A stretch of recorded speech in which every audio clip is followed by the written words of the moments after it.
स्वागत है आप सभी का शर्मिष्ठा एकेडमी में। मैं हूं आपका दोस्त रोहन और आज इस वीडियो के लेक्चर में मैं आप लोगों को उबार नामक कहानी की महत्वपूर्ण बातें बताने वाला हूं। यह कहानी खोटा साहित्य की है। तो सबसे पहले इस कहानी का नाम है उबार और इस कहानी की रचना की गई है विनोद कुमार के द्वारा।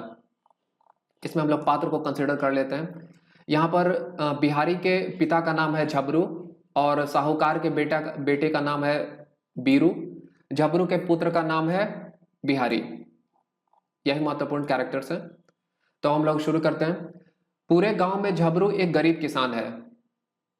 तो एक गांव है, उस गांव में एक गरीब किसान है और उस गरीब किसान का नाम है झबरू। वो और उसकी पत्नी अपने बच्चे बिहारी को पढ़ा लिखा कर एक इंसान बनाना चाहते हैं। तो झबरू हो गए और उनकी पत्नी हो गई। उन दोनों के जो बच्चे हैं उस बच्चे का नाम है बिहारी। तो ये दोनों का इंटेंशन है कि उन लोग दोनों जो है अपने बच्चे बिहारी को अच्छे से पढ़ाए लिखाएं और उसको एक अच्छा ह्यूमन बीइंग बना दें। यही इन दोनों का इंटेंशन है। झबरू का छोटा परिवार था। झबरू का जो परिवार था वो छोटा था, जिसमें कुल 5 लोग थे। इस परिवार में कुल लोगों की जो संख्या थी वो थी मात्र 5। पर्वतिया और सुमिया 2 बेटियां थी। तो यहाँ पर जो एक बेटा हो गया, एक बेटा के अलावा 2 और बेटियां थी और 2 बेटियों के नाम है पर्वतिया और सुमिया।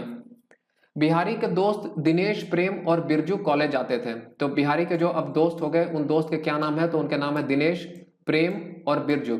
और ये जो तीनों बंदे थे, ये तीनों के तीनों बंदे कॉलेज जाते थे। एक दिन झबरू पश्चिम की तरफ अपने जानवरों को लेकर गया। तो एक दिन क्या होती है कि झबरू जो है पश्चिम के डायरेक्शन में अपने जानवरों को लेकर गया था। उसी समय गणेश बाबू आ गए।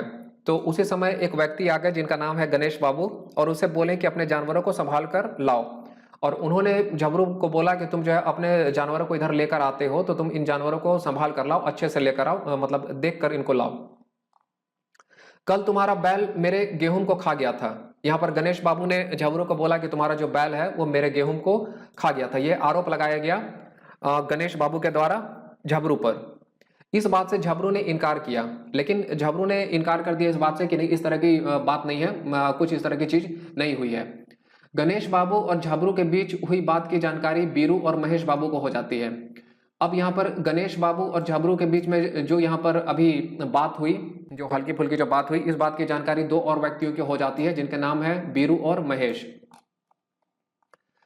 इसके बाद बीरू और महेश झबरू के जानवरों को खोलकर गणेश बाबू की तरफ भेज देते हैं। तो इसके बाद ये बीरू और महेश नाम के जो 2 व्यक्ति थे, इन्होंने क्या किया, इन्होंने जो झबरू के जानवर थे उनको खोल दिया और खोलकर गणेश बाबू के तरफ भेज दिया। झबरू के जानवर खेत को खा चुके थे। तो इसके बाद हुआ कि इसके बाद क्या होती है कि झबरू के जो जानवर थे वो खेत को खा लिए। गणेश बाबू ने झबरू को गाली दिया। इसके बाद गणेश बाबू जो थे बहुत ज्यादा क्रोधित हो गए और वो झबरू को गाली देते हैं।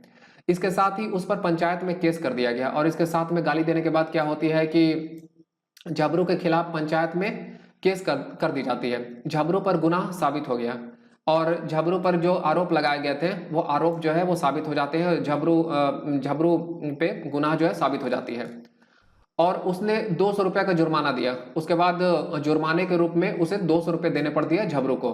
साथ ही 300 रुपये से बिहारी का कॉलेज में नाम लिखवा दिया। इसके बाद उसके पास 300 रुपये थे जिससे झबरू ने अपने बेटे जिसका नाम है बिहारी, उसका एडमिशन करवा दिया कॉलेज में।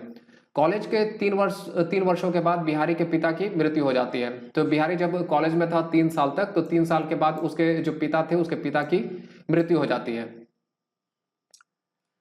उसकी मां ने बिहारी को बीए करवाने के लिए अपनी हसूली को बेच दिया। उसके बाद जो बिहारी की मां थी उन्होंने बीए करवाने के लिए अपनी हसूली को बेच दिया बिहारी को बीए करवाने के लिए। बाद में बिहारी पुलिस इंस्पेक्टर बन गया। उसके बाद जिस तरह से पढ़ाई और बाकी चीजें होती है उसके बाद बिहारी जो है वो पुलिस इंस्पेक्टर बन जाते हैं। और अंत में यह एक सुखांत कहानी है। इस कहानी का अंत जो है वो सुखद होता है। तो ये सारी थी इस कहानी की सबसे महत्वपूर्ण बातें। यह वीडियो अगर आप लोगों को अच्छा लगा हो तो इस वीडियो को लाइक करें, शेयर करें और इस चैनल पर अगर आप पहली बार आए हुए हैं तो कृपया इस चैनल को सब्सक्राइब कर लीजिए।